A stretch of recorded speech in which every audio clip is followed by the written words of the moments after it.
I showed up with enough stuff to last me for a weekend, but didn't end up going home for another 923 days. When I look back now, the trade-off, you know, I wouldn't exchange it for anything.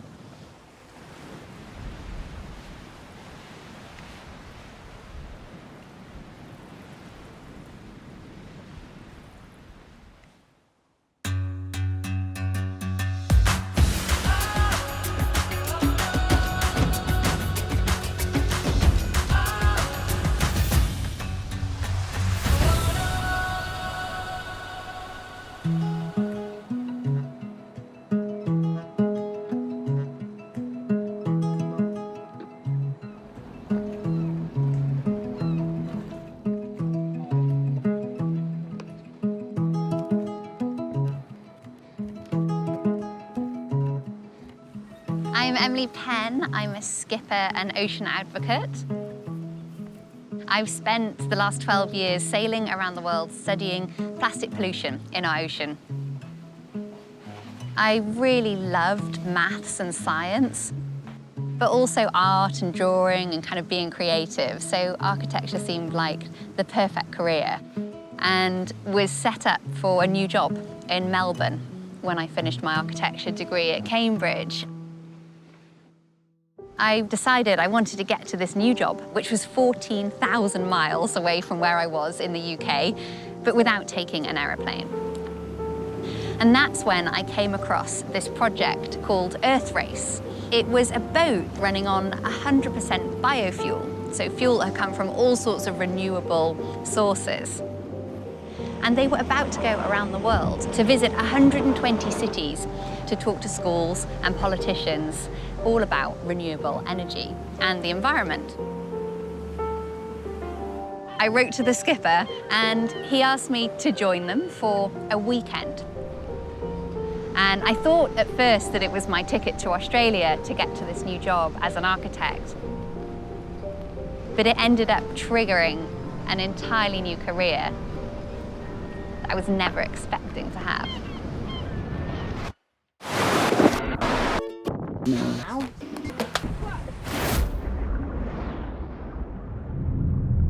We were heading across the Pacific on Earth Race when we stopped the boat in the middle of the Pacific Ocean.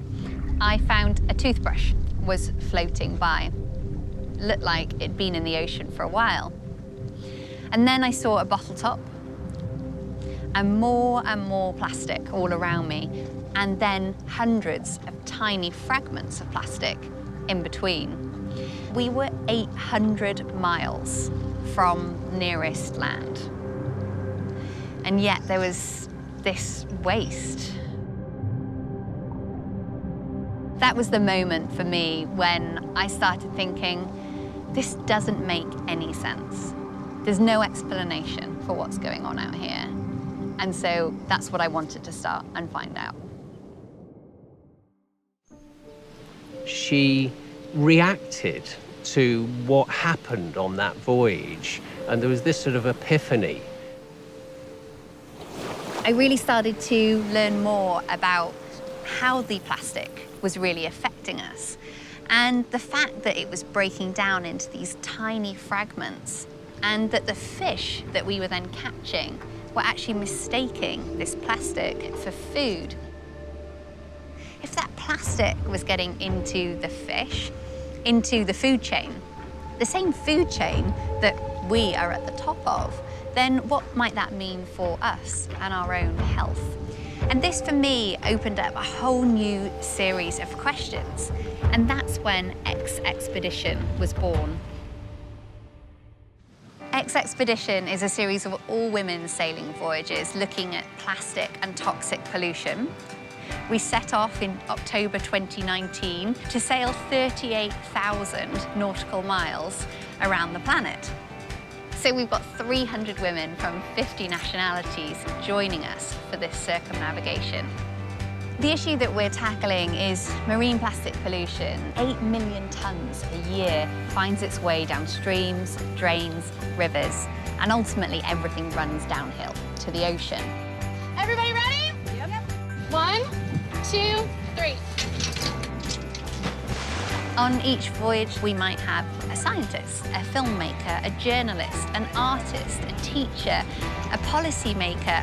It's the women on board that really, that camaraderie, that motivation to all want to do something to make a difference is really motivating. I think when you see the problem for yourself firsthand, when you're in 3,000 miles from land and seeing all these tiny particles of plastic coming from the ocean, you can't help but be affected by that.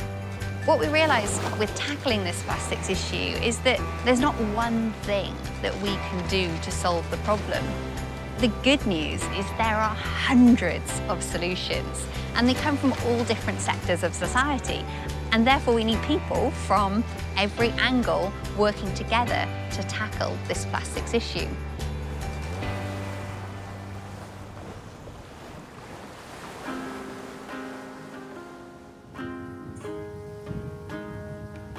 So my job that I have now, it's not a very typical job. Basically, I find one day I'm a skipper of a boat, the next day I'm a scientist, the next day I'm a communicator or a teacher, and there's really so many different things to it, and that's also what I love. We actually have one ocean, and we share it. It's all 7.8 billion of us, whether we live in a landlocked country or we live in a coastline. We all have this shared responsibility for the sea.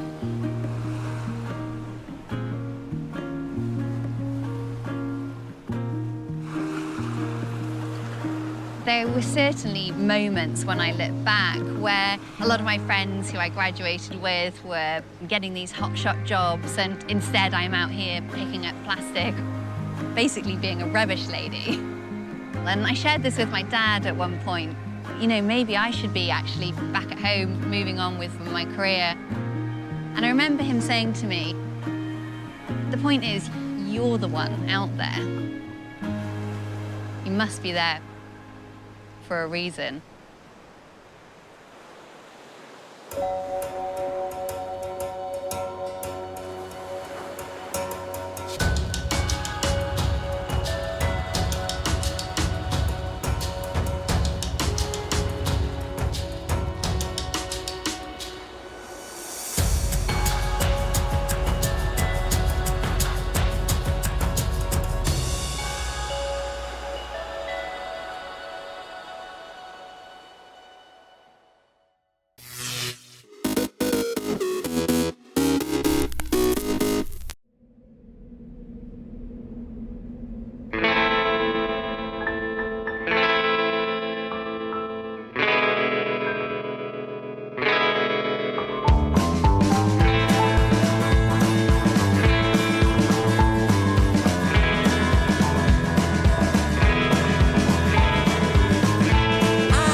world he holds on, pulling poison darts from his side as he talks to himself. Oh, I am the wolf.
Training in the gym is important for your game because it improves your resiliency and reduces your risk for injury.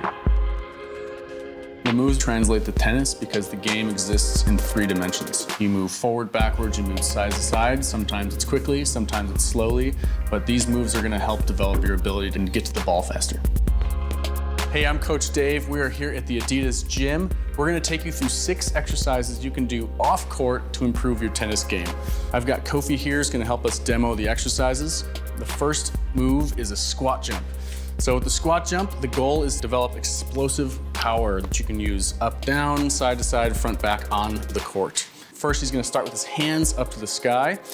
He's gonna throw his hands down to the floor, throw his hands back up to the ceiling as he jumps as high as he can, and then the landing is soft, full, flat foot, hands back, hips back. So we'll start hands up, throw the hands down, explode up, soft landing, and reset, reach, throw the hands down, explode up, nice soft landing, perfect. One more time.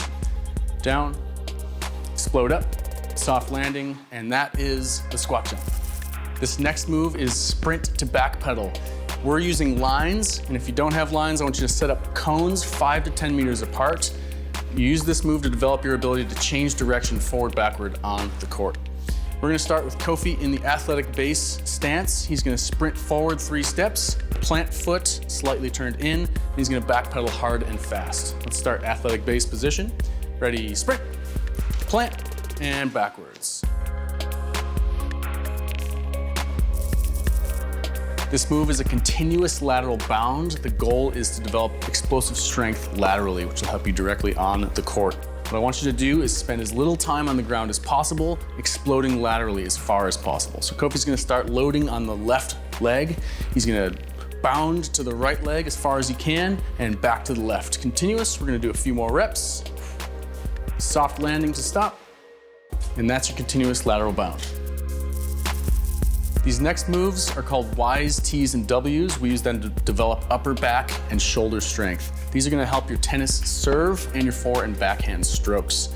To do these, we're gonna shift the hips back, hinging at the hips, chest down towards the floor, and we're gonna bring the arms up into a Y position, squeezing the shoulders, thumbs to the ceiling, bringing it back down into a T position, focus on rotating at the shoulders, and then a W position, bent elbows, focuses on trying to get the thumbs as high as possible. And those are your Ys, Ts, and Ws. This next sequence is a 3-way lunge. We're gonna use this move to develop lower body strength in 3 directions. Your ability to decelerate, to explode, and to change directions. First move is a forward lunge. Kofi's gonna step forward with his right foot, landing on a flat foot, exploding back to the start position, stepping out into a lateral lunge, keeping that foot flat, exploding back, and then reverse lunge. You can load this move up with dumbbells or kettlebells if you are an advanced trainee. This next move is a plank with rotation. We're gonna use this to develop strength in the shoulders, torso, and hips, and specifically the obliques, which are gonna help you absorb force in your racket swings. We're gonna start in a plank position with the thumbs touching, feet slightly wider than the hips. Kofi is going to rotate his left hand to the sky, following it with his eyes, and he's gonna end up on the sides of his feet, rotating back down, match hands, rotating right hand to the sky, following with the eyes. Slow and in control, left up to the sky.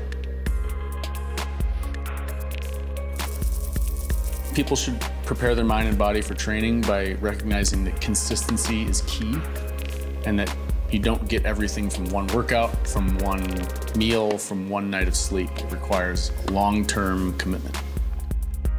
Because the stronger you are off court, the more likely you are to be able to express that strength on the court and making you a better athlete.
I felt at home right away in Cape Town. There's a really open quality in people who live by the ocean. The people here have a real sense of fun, of relaxation, lightness of touch. Everywhere you look, there's real style and originality, and I think it's hard not to get caught up in it. It's got amazing food, incredible aromas and color, all the things that make life rich. But I keep getting drawn back to the mountain. It's a unique and incredible thing to have a mountain like that right in the center of a city. I mean, up there you can really feel the vibrancy of this city and its people. I find it so inspiring.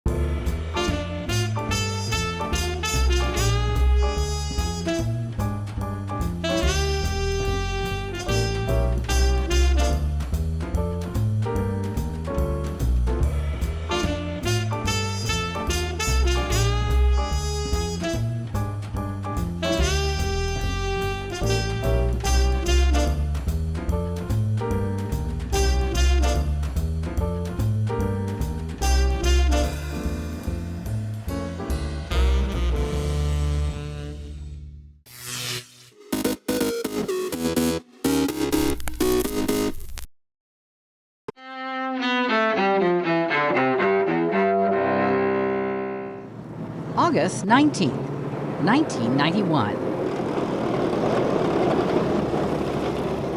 In the Soviet Union, communist hardliners announced that Mikhail Gorbachev has been removed from power. But the coup against Gorbachev during his vacation collapses days later. The Soviet Union dissolves by the end of the year. 1934. Das kostbarste Besitz auf dieser Welt aber ist das eigene Volk. Voters in Germany overwhelmingly ratify Adolf Hitler's powers as their Führer, or absolute ruler. The plebiscite caps the Nazi leader's rise to power, a path that leads to World War II and the Holocaust. 1960. During the Cold War, a Soviet tribunal convicts American U-2 pilot Francis Gary Powers of espionage. Powers is sentenced to 10 years in prison. He's exchanged for a Soviet spy nearly 2 years later. 1906. Philo T. Farnsworth, one of the pioneering inventors of television, is born in Beaver County, Utah. And 1977. One morning I shot an elephant in my pajamas. How he got in my pajamas, I don't know. Comedian Groucho Marx, star of silver screen, radio, and TV, dies in Los Angeles at age 86. Today in history, August 19th. Camille Bohannon, The Associated Press.